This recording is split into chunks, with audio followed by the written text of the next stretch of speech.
பார்க்குறீங்களா? தேனுங்க. தேனுன்னு சொல்லி கொண்டாந்து விற்கிறாங்க. ராடை வாளிக்குள்ளே போட்டுக்கிட்டு தயவு செய்து அந்த மாதிரி யாரும் வாங்கிறாதீங்க. ஏறுங்க மேலாக தேன் இப்படி உரையுமா? உறைஞ்சிருக்குங்க. இதை எடுத்து சாப்பிட்டா சர்க்கரை பாகு டேஸ்ட்டு தெரியுது.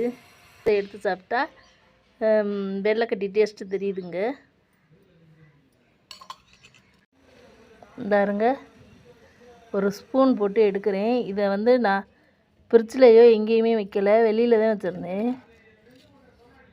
ஏறுங்க தேன் இப்படி உறைஞ்சி நான் பார்த்ததில்லைங்க.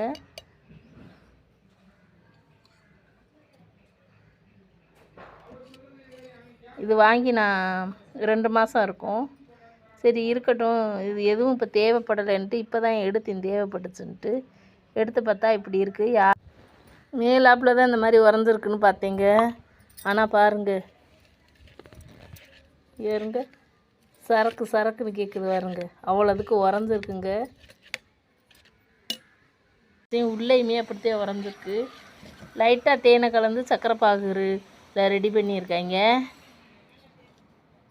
இப்படி மக்களை ஏமாத்துறாங்க. ஏமாத்துகிற இங்கே இருக்கிற வரைக்கும் ஏமாறுறவங்க ஏமாந்துக்கிட்டே இருக்கிற மாதிரி இருக்குங்க. இப்படி மக்கள் ஏமாத்துறாங்க.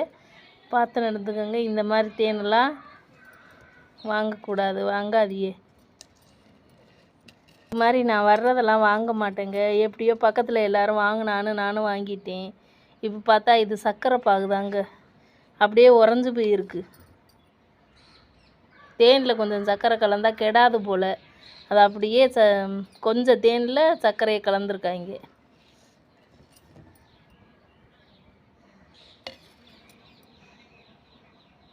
ஓகே மக்களே, இனிமேல் இதெல்லாம் வாங்காதீங்க மக்களே.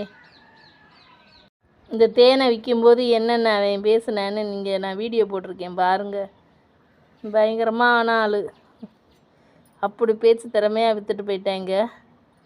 அசல் தேன் தான் அப்படின்னு. இந்த மாதிரி தேனில் ராடு போட்டுக்கிட்டு தேன் வாங்கிக்கங்க, அசல் தேன். அப்படி அசல் தேன் வாங்கலையான்னு கேட்டு கெஞ்சுவாங்க. அந்த மாதிரி ஆளுகள்கிட்ட வாங்காதீங்க, சுத்தமாக ஏமாந்து போயிடுவோம். வெறும் சர்க்கரை பாகு லைட்டாக கொஞ்சம் தேனில் கலந்து அப்படியே விற்றுட்டு போயிட்டாங்க.